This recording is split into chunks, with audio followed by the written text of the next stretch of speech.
어떤 다주택자가 이런 혜택 받기 위해서 전부 다 처분할 생각으로 있겠습니까? 말도 안 되죠. 자녀에게 증여하시는 쪽으로 좀 의견을 직계 종비속에 공제가 들어가기 때문에 5천만 원까지는 증여세가 나오지 않죠. 돈 들어간 거 한 푼 없습니다. 자녀도 우리 구독자님도 부동산 고민 문자로 자세하게 보내주시면 추첨을 통해서 여러분들에게 월수금 정확한 해답으로 찾아뵙도록 하겠습니다.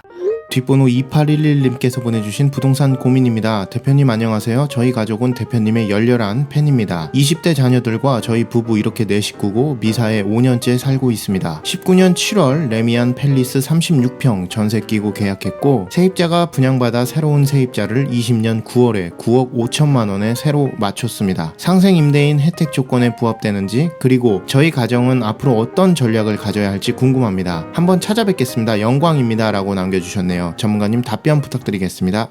네, 일단 답변부터 드리도록 하겠습니다. 지금 현재 우리 구독자님의 정확한 자산 현황과 포트폴리오를 제가 모르기 때문에 지금 보유하고 계신 이 두 아파트를 보유해야 될지 처분해야 될지에 따른 답변은 자산 현황에 따라 다 개개인마다 다 달라질 수 있습니다. 그래서 다시 한번 대면 상담을 받으셔서 정확히 진단을 받아보시는 게 좋으실 것 같고요. 지금 일단 문자 사연을 읽어보니까 뭐 처분해야 된다라는 내용 자체가 없습니다. 그래서 보유하시는 쪽으로 좀 생각을 하고 제가 답변을 드리면 자녀에게 한 5천만 원 내외로 증여하는 쪽으로 좀 의견을 드리도록 하겠습니다. 자녀는 현금 증여를 받아서 서울에 있는 소액 투자를 하는 방향 쪽으로 좀 의견을 드리고 싶고, 그래야지만 나중에 자녀의 자산 증식의 발판을 만들어 주셔야지만 자녀가 성장할 수 있습니다. 반드시 증여하시는 쪽을 좀 의견을 드리도록 하겠습니다.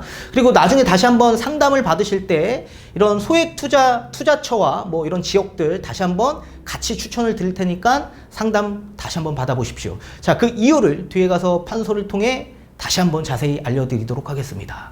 자, 우선 A라는 이 미사에 있는 아파트에 거주 중에 있다라고 하셨습니다. 지금 거주 중에 있으신데 뭐 한 5년 차 정도 됐다라고 하셨으니 한 2018년도에 취득했다라고 생각을 하고 말씀을 드리도록 하겠습니다. 또 B라는 아파트를 또 한 채 보유하고 계신다 하셨습니다. 이 아파트는 강동에 있는 앞전에 보신 이 레미안 아파트인데 여기는 이제 전세 승계를 받아서 취득을 하셨다라고 하셨는데 2019년 7월 달에 전세 승계로 취득을 하셨다 라고 말씀을 주셨습니다. 또 2020년 9월 달에 신규 전세로 다시 계약을 진행하셨다라고 하셨습니다. 전에 거주했던 전세 세입자가 뭐 분양을 받아서 퇴거하셨다라고 하셨습니다. 그리고 다시 신규로 전세 계약을 맞추셨다. 그리고 나서 2년이 지난 2022년 9월 달에 뭐 다시 신규로 전세 계약을 하던 계약갱신으로 계약을 하던 아마 이렇게 진행을 할 예정에 있으신 걸로 보여집니다. 자, 이렇게 보면 우리는 현재 안타깝게 2주택자입니다. 자, 일시적 2주택으로 사실 비과세 받기는 굉장히 어렵겠죠. 자, 따라서 지금 현행 상생 임대인에 대한 여러 가지 조건이 지금 발표가 되었는데 우리 강동 레미안 아파트가 상생 임대인에 부합한 조건이 되고 있는지 한번 알아보도록 하겠습니다. 자, 우선적으로 상생 임대인에 조건이 있습니다. 자, 첫 번째입니다. 2021년 12월 20일에서부터 2024년 12월 31일까지 전세 계약을 5% 이내로 계약할 경우, 그리고 계약금만 이 기간 안에 납입이 된다라고 한다면 첫 번째 조건에 부합이 된다라고 보시면 되고, 또 두 번째 요건에서는 직전 계약과 그리고 당해 계약에 있어서 임대인은 동일해야 되는 조건이 생겼습니다. 그래서 계약하는 임대인이 동일해야 된다. 다만 임차인에 있어서는 임차인이 직전 계약과 당해 계약에 있어서는 변경이 돼도 상관은 없습니다. 여기서 중요한 건 임대인이 동일해야 된다라는 조건입니다. 자, 크게 보자면 이 두 가지 조건을 지켜줘야 된다라고 보시면 좋을 것 같습니다. 자, 그러면 강동 레미안 아파트를 한번 볼까요? 2021년 12월 20일에서부터 2024년 12월 31일까지 계약을 진행해야 된다라고 했는데, 당연히 2022년 9월 달에 신규 또는 계약갱신을 진행할 경우에는 첫 번째 조건에 부합이 될 수 있겠죠. 자, 지금 전세 보증금을 보니까 지금 9억 한 5천 정도 된다라고 했습니다. 9억 5천. 여기에 5% 이내로만 증액을 할 경우, 그러면 첫 번째 조건에 부합이 되는 거겠죠. 또 두 번째 조건, 직전계약과 당해계약에 있어 임대인이 동일해야 된다라고 말씀을 드렸습니다. 자, 그렇다면 강동 레미안 아파트를 본다면 요 당시에는 전세를 승계받았기 때문에 세입자와 임대인의 계약에 있어서 임대인은 누구였죠? 전 주인이었죠. 구독자님이 아니었습니다. 자, 그리고 2020년 9월에 세입자가 퇴거하고 신규로 전세 계약을 했다라고 했습니다. 임대인은 누구였죠? 구독자님이었죠. 자, 그러면 직전 계약과 당해 계약에 있어 임대인이 틀리죠. 따라서 우리 구독자님은 2022년 9월에 신규 또는 계약갱신을 진행할 경우에 반드시 구독자님 명의로 계약을 진행하셔야 된다. 그러면 직전 계약과 당해 계약에 있어 임대인이 동일하기 때문에 두 번째 요건도 부합이 되는 겁니다. 자, 이럴 경우에 혜택이 부여가 되는데 상생 임대인에 어떤 혜택이 부여되냐. 자, 첫 번째는 2년 거주 요건, 이거 전부 다 면제해 주겠다라고 했습니다. 이게 면제가 되면 비과세 요건이 충족이 된다라는 얘기입니다. 우리 조정대상 지역 일대에서는 무조건 필수적으로 2년 이상 거주를 해야 되죠.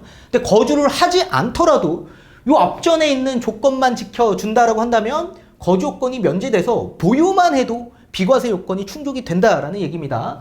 그리고 두 번째, 시가 12억이 초과되는 아파트 같은 경우에는 고가주택 비과세로 인해서 일정 부분 또 양도세가 나옵니다. 거기에 따른 장특공제 혜택도 부여받을 수 있다. 자, 이 장기보유 특별공제 혜택 같은 경우에는 2년 거주 그리고 플러스 만약에 10년 보유를 했다라고 가정한다면 장특공제 혜택은 약 48%를 받아볼 수가 있는 겁니다. 또 세 번째, 우리처럼 이 다주택자 같은 경우에는 이 다주택 전부 다 혜택을 받아보는 건 아니고요. 상생 임대인으로서 상생 임대주택에 해당되는 주택이 최종 1주택이 되어 있는 시점에서 혜택을 부여받는 거다라고 보셔야 됩니다. 자, 모든 다주택자가 혜택을 받는 건 아니고 상생 임대주택에 제일 마지막으로 최종 1주택이 되어 있는 주택만 이런 혜택을 받고 매도가 되는 겁니다. 자, 그럼 우리 아파트를 한번 보도록 할까요? 자, 강동 레미안 아파트는 이런 조건이 부합이 되죠. 자, 그럴 경우에 이런 혜택을 부여한다라고 했습니다. 2년 비과세 요건이 면제가 된다라고 제가 말씀을 드렸고 장특공제 혜택까지 받아볼 수 있다. 자, 이런 상황에서 만약에 강동 레미안 아파트를 우선적으로 먼저 매도할 경우에는 비과세를 받을 수 있나요? 비과세 못 받죠. 무조건 20% 중과를 받고 매도를 해야만 합니다. 자, 다주택자 한시적 유예기간에 매도할 경우에는 일반과세죠. 그래서 2023년 5월 9일까지 매도를 할 경우에 일반과세고 5월 10일 이후에 매도하면 20% 중과를 받고 매도를 해야 됩니다. 자, 그럼 당연히 강동 레미안 아파트를 먼저 처분하면 안 되겠죠. 제일 마지막에 주택을 처분해야지만 이런 혜택을 받아볼 수 있기 때문에 마지막에 매도해야 됩니다. 자, 그렇다면 미사 아파트를 먼저 매도할 수밖에 없을 겁니다. 이런 혜택을 받기 위해선. 근데 미사 아파트 지금 거주하고 있는데 이거 먼저 매도하면 어떻게 되죠? 원래 비과세를 받을 수 있는 조건의 아파트인데도 불구하고 20% 중과를 받아야 된다. 왜요? 우리는 일시적 2주택이 아니라 그냥 2주택자이기 때문에 그렇습니다. 그래서 2023년 5월 9일까지 매도하면 일반과세로 매도를 해야 된다. 비과세를 받을 수 있는 아파트인데도 불구하고 일반과세로 매도해야 되고 2023년 5월 10일 이후에 매도하면 20% 중과를 받고 매도해야 된다. 그리고 매도를 한다라고 하더라도 거주하고 있는 집이다 보니 거주할 만한 또 거처도 마련을 해야 된다라는 또 굉장히 불리한 상황에 놓여 있을 수 있겠죠. 그리고 만약에 매도를 먼저 했다라고 칩시다. 그러면 강동 레미안 아파트가 최종 1주택이 되어 있기 때문에 이 상황에서 강동 레미안 아파트는 언제든지 매도해도 비과세를 받는 거죠. 근데 다만 이 혜택을 받으려면 무조건 매도를 해야지만 이 혜택을 받아보는 겁니다. 그렇다면 다주택자가 무주택이 돼야만 이런 혜택을 받아볼 수 있는 건데 어떤 다주택자가 이런 혜택 받기 위해서 전부 다 처분할 생각으로 있겠습니까? 말도 안 되죠. 따라서 우리 구독자님은 상생 임대인의 조건에 부합된다라고 하더라도 이런 혜택을 받아보기 어렵다라는 얘기입니다. 자, 그러면 우리는 영영 이런 혜택을 아예 못 받는 거냐? 그건 아닙니다. C라는 이 소형주택을 취득하시는 게 좋습니다. 이거 서울에 있는 다세대 주택을 취득하는 게 가장 좋다. 다만 조건은 우리 구독자님 명의로 취득하는 게 아닙니다. 자녀 있으시죠? 자녀에게 증여하시는 쪽으로 좀 의견을 드리고 싶은 겁니다. 자, 지금 전세 9억 5천에 놓여 있는데 이거 5% 이내로 증액을 할 경우에 약 5천만 원 수준의 전세 증액금이 발생이 될 겁니다. 돈 들어가는 게 없죠. 이거 현금으로 증여하십시오. 그러면 자녀한테 증여하면 어떻게 되죠? 증여세 한 푼 나오지 않는다. 5천만 원까지는 직계 좀비속에 공제가 들어가기 때문에 5천만 원까지는 증여세가 나오지 않죠. 따라서 우리 구독자님의 현금이 필요 없이 어차피 여기서 전세 보증금 증액을 하면 그 증액한 자금으로 자녀한테 현금으로 증여하는 겁니다. 그리고 자녀는 본인 이름으로 취득을 하셔야겠죠. 자, 만약에 2022년 9월 달에 자녀가 전세로 레버리지 이용해서 만약에 투자를 할 경우에 전세 계약을 이때 진행을 하겠죠.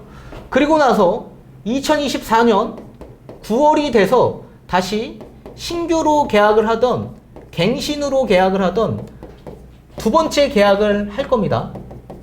자, 그러면 첫 번째와 두 번째를 봤을 때 상생 임대인의 조건을 한번 따져본다면 직전계약과 당해계약 임대인이 동일해야 된다라고 했죠. 자, 처음에 계약할 때 누구 이름으로 계약을 했습니까?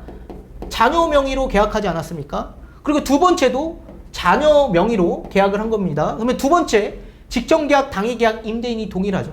그리고 첫 번째 2021년 12월 20일에서부터 24년 12월 31일까지 5% 이내로 계약을 하라고 했습니다. 그래서 2024년 9월에 5% 이내로 자녀가 전세 계약을 체결할 경우에 첫 번째, 두 번째 요건이 다 부합이 되는 거죠. 그럼 어떤 혜택 받냐?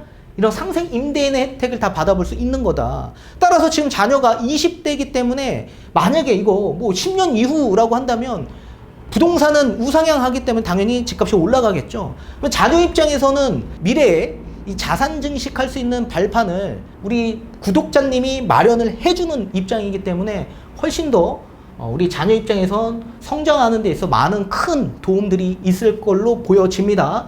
따라서 2년 거주를 하지 않아도 전체 전부 다 비과세를 받는 거죠. 돈 들어간 거 한 푼 없습니다. 자녀도 우리 구독자님도.